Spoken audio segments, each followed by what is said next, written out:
This house is now mine. There's no room for you, Rachel, so get out already. My mother-in-law cheerfully shouted, leaving my husband Bob and I stunned. Returning home to our apartment in the city after successfully giving birth back in my hometown, we found the door unlocked. Fearing that an intruder might have gotten in, we entered cautiously, only to be greeted by my mother-in-law, drinking tea in the living room and making her bold declaration. My name is Rachel. I met Bob at a social gathering and later we got married. From the start, my mother-in-law didn't seem to like the fact that Bob and I had met at such an event. A woman who attends such a scandalous event will never be my daughter-in-law, she muttered from the moment we first met.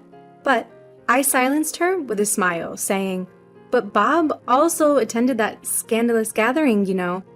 Of course, the event Bob and I attended was nothing scandalous. It was hosted by our colleagues from work. My mother-in-law, a single mother, raised Bob with great care. So, it seemed that she was truly sad when Bob moved out to get married. That seemed to be the reason she was always picking on me. My strong heart prevented her attacks from working. My mother-in-law frequently invaded our home, deliberately taking the train over without an appointment.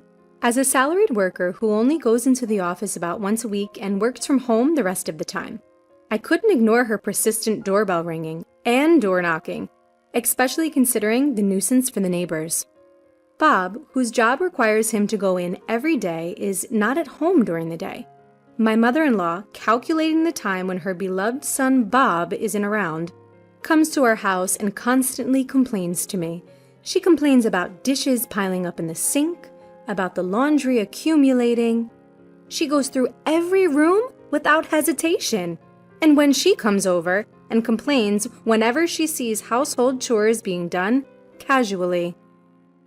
Then, as if it were her catchphrase, she would sigh, "Poor Bob, to have such a wife. I should have raised him to hold such a much higher standard for women." As for Bob, who she pities, he really loves me, which is a disappointment to my mother-in-law. Originally, I preferred older, dapper men, but Bob, who is 3 years younger than me, pursued me fervently, which led us to dating and eventually marrying. So when my mother-in-law picks on me, Bob gets very angry. I always reported to Bob what my mother-in-law said, so each time Bob would call her saying, "Mom, it's a hassle when you come without calling. Rachel isn't just hanging around at home, she's working." Well, even so, my mother-in-law never stopped coming unannounced, and instead, she often snapped at me saying, "Why did you tell Bob?" Even before giving birth, I got used to my mother-in-law's unannounced visits and complaints about housework, and no longer directly confronted her complaints. Without taking my eyes off the computer screen, I casually responded to all my mother-in-law's complaints with, "I'm sorry, I'll do it next time." Despite my attitude, I felt sorry for my mother-in-law, who is desperately trying to torment her daughter-in-law. Bob and I shared the housework, and I didn't care about the complaints from my mother-in-law. I didn't think much of it, saying, "She's at it again." But the words she said when I reported my pregnancy were really harsh. "You're pregnant? Whose child is it?" Bob and I hugged each other in joy. He was so eager that he was already stroking my flat belly, saying, "I can't wait to meet the baby." And yet, my mother-in-law seemed to think that I had made a child with another man. "Huh?" I instinctively responded, to which my mother-in-law continued with an angry expression. "You've betrayed Bob and made a child with another man, haven't you? After all, you're unattractive and 3 years older than Bob. A woman like you and my Bob couldn't possibly have a child." In response to my mother-in-law's confident statement, I blew up. "That's impossible! Please go home!" When I said that, my mother-in-law left the house laughing and saying, "See, you're angry because I hit the nail on the head. I'm going to report this to Bob." As she promised, my mother-in-law seems to have told Bob that Rachel's trying to make you raise a child from another man. But Bob cut off her argument with a simple, "That's impossible. Rachel would never hurt me." Bob, who said this with a laugh, was truly kind, and I was sincerely glad to be married to him. Several months had passed since I found out I was pregnant. I had returned to my childhood home to prepare for the birth. My family's home is quite far from Bob's office, so he usually stays behind at our apartment. I miss you when you're not home, Rachel. Bob would say this, and while I thought it was sweet, I took the opportunity to spend some quality time with my parents at my family home. Then came the day I gave birth. As soon as my mother informed Bob that I was in labor, he immediately took time off work and hurried over. Seeing me in pain, Bob held my hand and, looking like he was about to cry, said, "I wish I could take your place." I think I was delirious from the pain because I yelled back, "Then do it!" "Sorry, Rachel, I can't." Of course he refused, but Bob encouraged me through my labor, and I finally gave birth to our baby. When they handed me our tiny newborn, I felt a warmth well up inside me. Was this what it meant to be a mother? I was so moved. I cried. Bob was also deeply moved and repeatedly thanked me. We named our son Jacob and spent a few peaceful days at my family's home while we settled into our new roles as parents. Having a baby completely changed our daily rhythm, and there were many challenging aspects. But I believed that we could overcome anything as long as we were together. But when we returned to our apartment in the high-rise, we found the door unlocked and my mother-in-law drinking tea in the living room. Even though she always acted as if the apartment was hers, I had no idea why she was in our home. "Bob, did you give your mom a key?" "No, I didn't." When I quietly asked Bob, he vehemently shook his head in denial. Upon seeing this, my mother-in-law snorted and showed us a key she had placed on the table. "I saw the key hanging at the entrance, so I borrowed it to make a copy." Indeed, we had a key hook at our entrance and would leave our key there, but I never thought my mother-in-law would steal it and make a copy. I was taken aback by her audacity. Seeming pleased with herself, my mother-in-law finally noticed Jacob in Bob's arms and stood up. "Well," my mother-in-law smiled as she looked at Jacob's face. Then she spoke to Bob. "Isn't that Rachel's child with some unknown man, Bob? You don't need to hold him. You're not the victim here. Just go home with me, Bob. You don't need to have anything to do with a woman like Rachel." "You're still saying that? This is our child. I don't mind if you have a DNA test done." "Why should I have to do that? It's obvious when you look at him. The baby is ugly. Just like Rachel. He looks nothing like my handsome Bob." As she said this, my mother-in-law looked from Jacob to Bob. Then, seeing the look on Bob's face, she froze. Bob was glaring at her, a furious expression on his face. "Bob, I've always told you not to come to our place without asking, and not to say mean things to Rachel, and yet you've made a duplicate key, and you've come here? What is this?" "I was just trying to protect you." "What you're doing is not protecting me. All you've done is cause trouble for me. Rachel and Jacob are not ugly. Rachel is beautiful, and Jacob has a cute face. Don't insult my family." "Your family is supposed to be me, right?" In response to his mother's shaky question, Bob calmly replied, "My family is Rachel and Jacob." While my mother-in-law was frozen in shock, I gathered up our valuables. "Let's go somewhere else, Bob. Your mom seems to think this is her place." "Where are you going?" To my mother-in-law's shrill question, I cheerfully replied, "That's none of your business. You said there's no place for me here, and I have work to do. So, we're moving. Goodbye." And with that, Bob and I left the apartment. As we left, Bob asked, "What should we do? Change the locks?"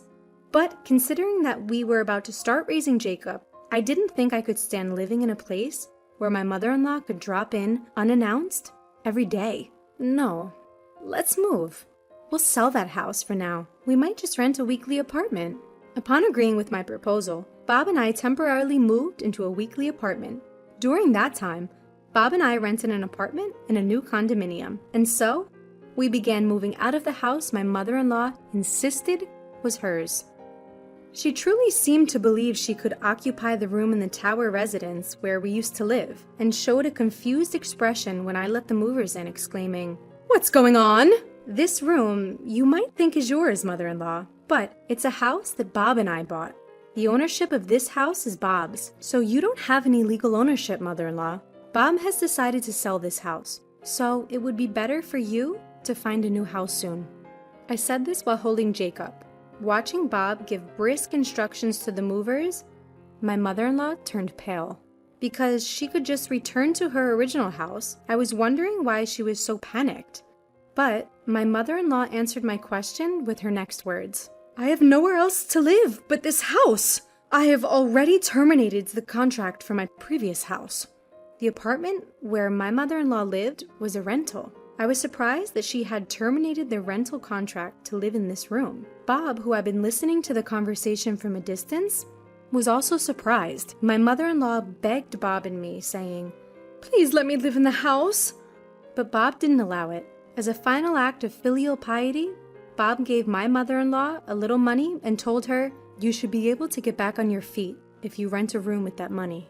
Still unable to bear the fact that she was being abandoned by her adorable son Bob, my mother-in-law clung to him, crying, "Where will you live, Bob? I'm lonely. Please live with me." But there was no way Bob would allow this. "I told you over and over again to stop bullying Rachel, but you didn't stop, Mom. I appreciate that you raised me, but I wanted you to be happy that I've become independent and have a family. You relied too much on me, Mom. I think it's better for both of us if we never see each other again." At Bob's words, my mother-in-law collapsed in tears, saying, "No way!" But Bob's determination did not waver. Of course, since I didn't tell her the address of our new apartment, mother-in-law could no longer come uninvited. Thinking, I won't have to see my mother-in-law anymore. What a great relief. On the night we completed the move, my mother-in-law, who seemed to have calmed down, called Bob and I numerous times. Busy taking care of Jacob, I hadn't paid attention to my smartphone and was startled to see the large number of missed calls late at night, so I set it to reject her calls. As her only son, Bob couldn't completely abandon his mom and took her calls for a while. But every time Bob answered the phone, she began to spew insults about me. She even said that Bob was being brainwashed by me, and Bob seemed to be fed up with the phone ringing at all hours of the day and night. Even kind and patient Bob seemed to be at the end of his tether as these days continued. "Mom, I've tried not to abandon you because you are my mother and you raised me with care, but I'm at a limit. Despite my repeated warnings, you won't stop bad-mouthing Rachel. And I don't think you'll ever change, Mom. I won't answer the phone anymore. But I hope you can forgive me." Bob seemed to feel a great deal of guilt for abandoning his own mother, but he would break down if he had to listen to his wife being bad-mouthed every day. Having received the declaration of severance, my mother-in-law was crying on the other side of the phone. But Bob firmly cut off all ties with her since then. Despite Bob, the landlord, telling her to leave within a week, my mother-in-law refused and continued to live in the empty room. Confused by my mother-in-law's refusal to leave, we consulted a lawyer. When we conveyed through the lawyer that we might end up suing her, it seems my mother-in-law finally left the house. We don't know what kind of life my mother-in-law has been leading since then, but she had been receiving financial support from Bob, so now that that's gone, I think she must be living a financially strained life. On the other hand, Bob, Jacob, and myself are living a peaceful life in our newly purchased home. We were relieved when a new tenant quickly bought the room in the tower residence that we had decided to give up. Bob has taken paternity leave, so I'm not struggling with single-handedly raising our child. I can raise Jacob calmly and peacefully. "You're always working so hard, so I'll pick up the slack with the house chores during my paternity leave," Bob said, who has been taking the lead in doing housework. Honestly, Bob is such a wonderful husband that I feel he's too good for me. Even when we had to deal with taking over my mother-in-law's house, I'm truly grateful to Bob, who stood with me through that ordeal. Recently, Jacob has learned to crawl and has been exploring the house. I spend my days smiling as I watch him with Bob.